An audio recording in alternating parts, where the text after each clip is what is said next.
Hello, my name is Connie Phillips, and this presentation is about the issues affecting higher education and academics in Israel. The presentation is being produced for Education 6450 during the summer 2015 term. So let's get started with some facts about Israel. The State of Israel is a country in Western Asia on the southeastern edge of the Mediterranean Sea.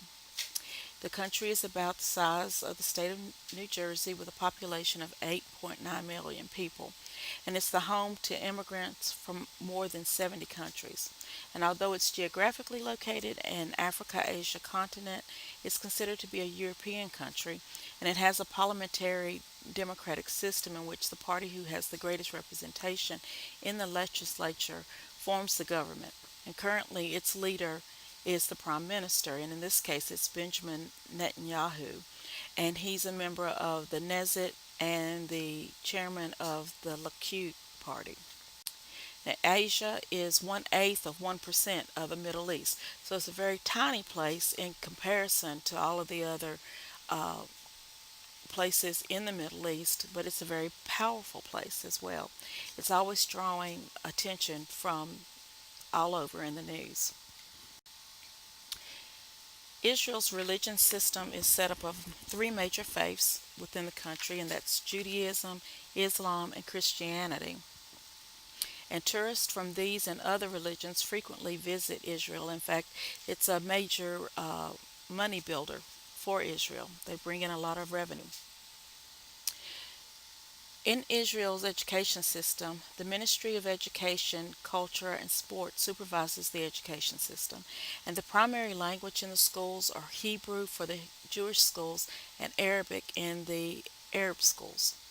And higher education is supervised by its Council of Higher Education, and the council has the power to recognize institutions of higher ed in Israel and to grant authority to award degrees. However, they operate similar to the accrediting bodies in the United States, but they're not an actual accrediting organization.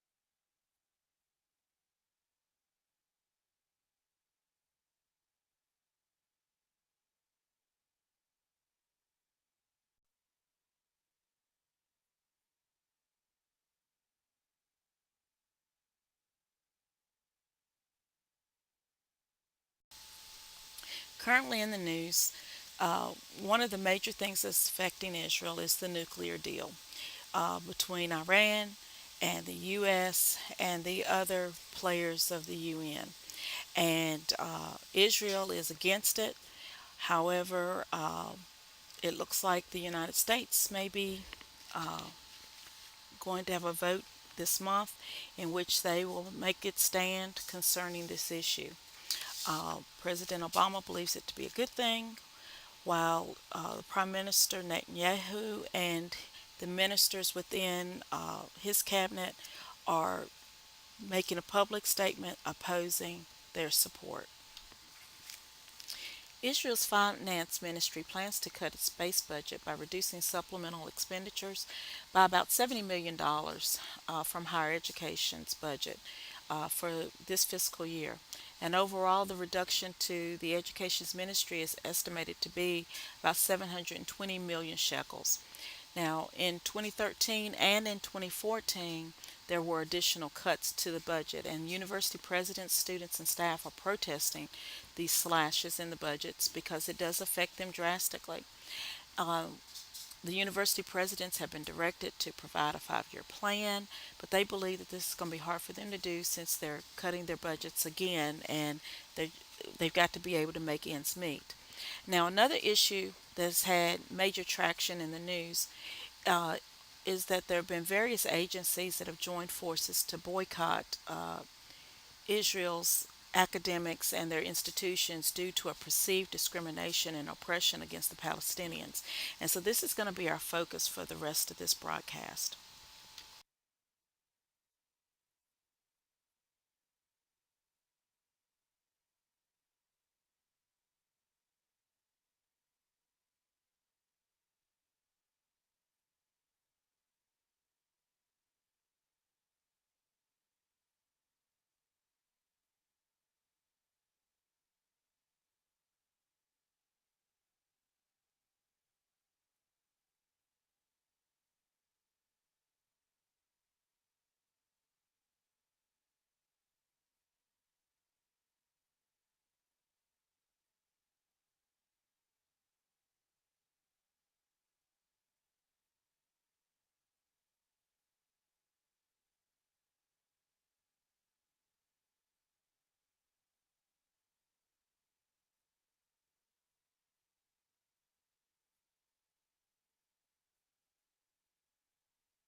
So, looking at the reforms that are taking place to kind of resolve this issue, uh, in my research, what I found was that there have been some top universities and colleges, along with agencies, that have condemned the boycotts.